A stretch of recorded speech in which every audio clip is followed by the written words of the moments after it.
Hi, it's Jen.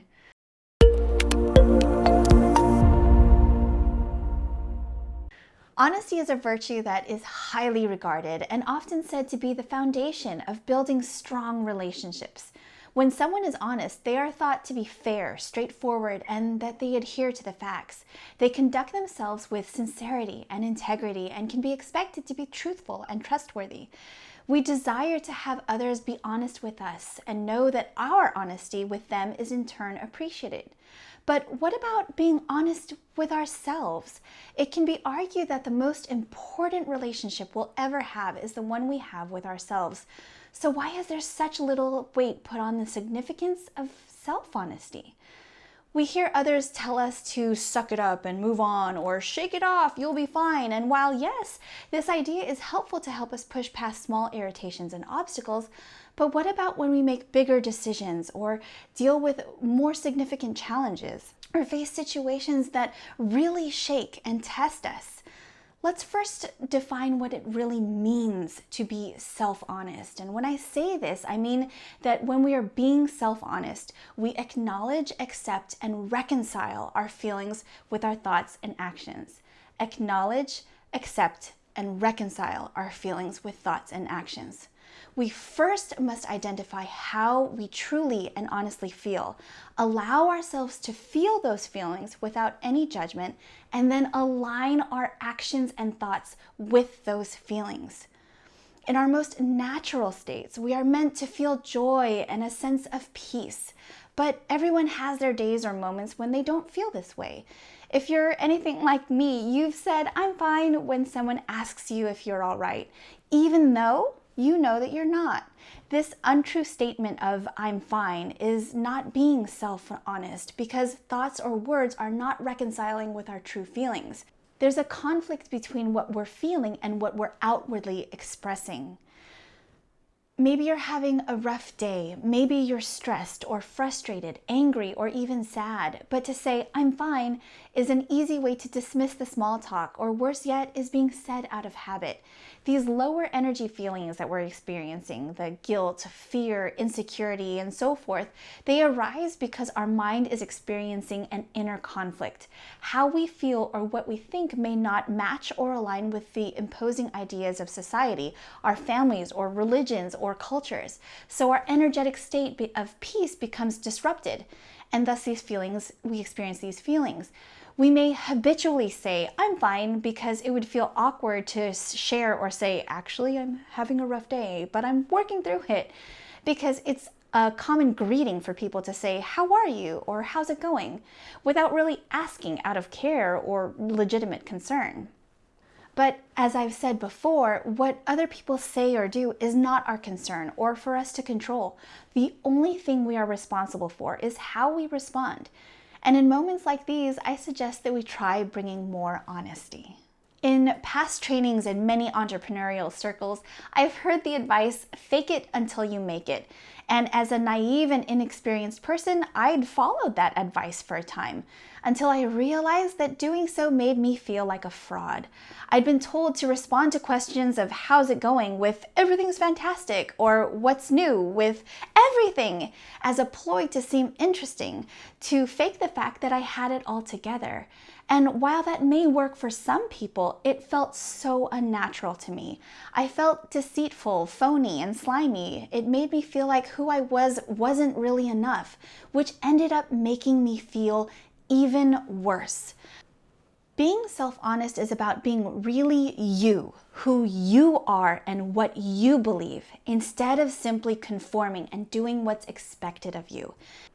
It could be something like taking a specific major or a career path and eventual profession because it's expected of you. And while it makes a good living, it leaves you feeling unfulfilled. It's the person being pushed into a profession because it's believed that the job offers security and stability for you and your family, but you come home feeling miserable, depleted, and resentful because you wanted to do something else, something that brought you joy. But those dreams evaporated because people assumed that it wouldn't put food on the table. While this may strike a chord with some, and shine light on how we may not have been honest with ourselves in the past for whatever reason, the best course of action is to heal from it, not to add more shame or disappointment or frustration or disgust.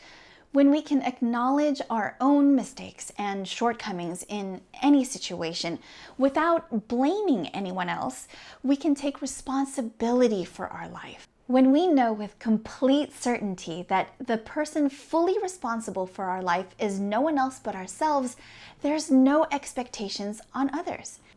And as entrepreneur and business coach Gary Vee says, if we want to be happy, have zero expectations.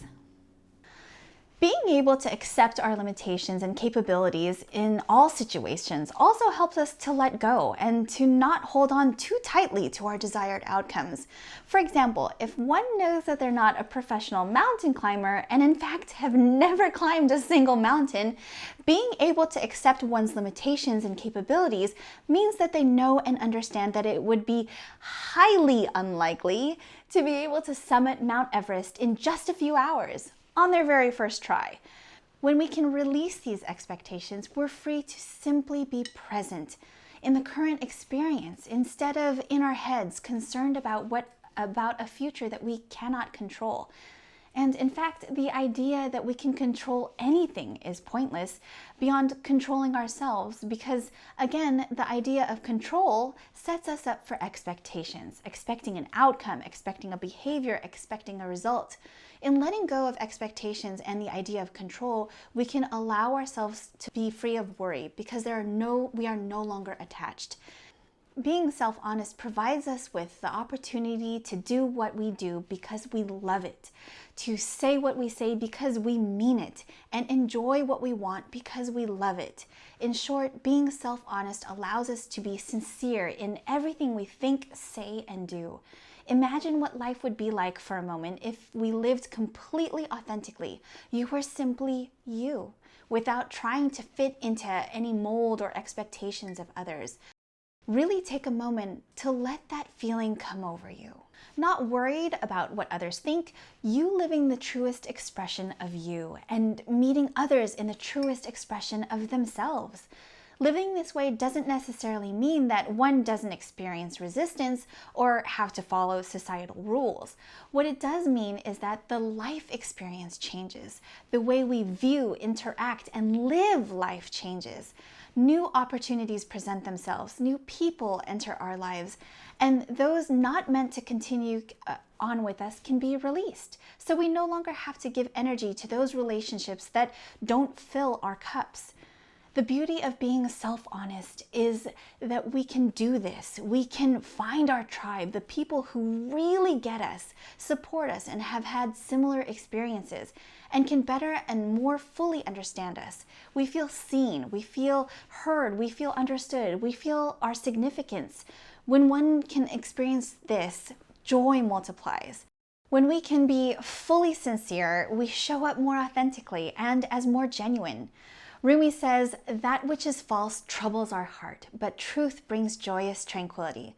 Being dishonest or even semi-honest instead of completely honest with ourselves weighs us down emotionally, but also has additional repercussions. Our energy is not flowing easily and effortlessly and is instead diverted towards things that we don't want. When our energy is used to feed outcomes, situations, or actions that we don't ultimately desire, we end up attracting even more of what we don't want. This frustrating spiral of negativity is difficult to break free from, and is difficult for those who love us to watch. In being honest about our feelings with ourselves and others, it allows us to move through challenging situations with more ease. In the popular Disney film Inside Out, a young girl is expected to be happy about a move to a new city, but to her, it felt like life was falling apart and her parents no longer cared. Confused by her sudden and random mood and behavioral changes, her parents reacted to her negatively, scolding her for acting out because they thought that she was lashing out and being disrespectful out of anger. It wasn't until the young girl allowed her true feelings to come to the surface that her tribe, her team, her supporters, and those who really loved her could help to comfort, console, and be there for her.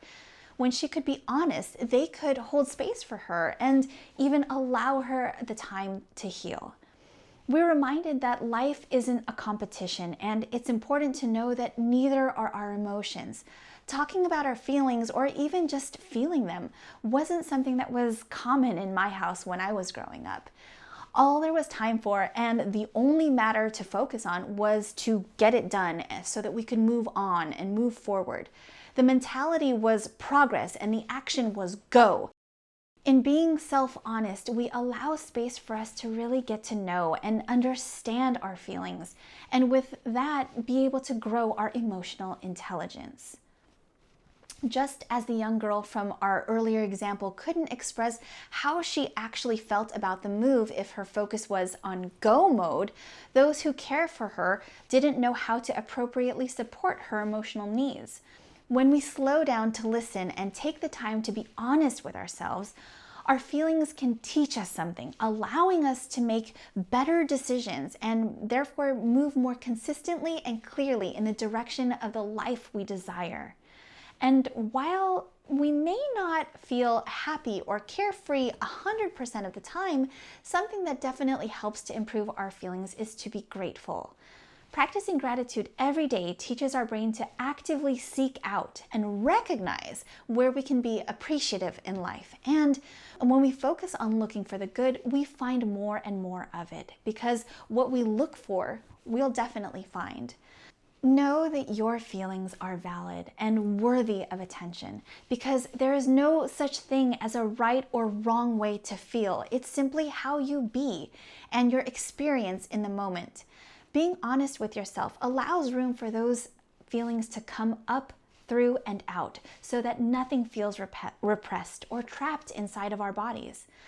Plus, being self-honest permits and even encourages those around you to do the same, helping us all to have a much more authentic life experience. I'm Jennifer Ebelani, and I wish you a life abundant with joy, my friend.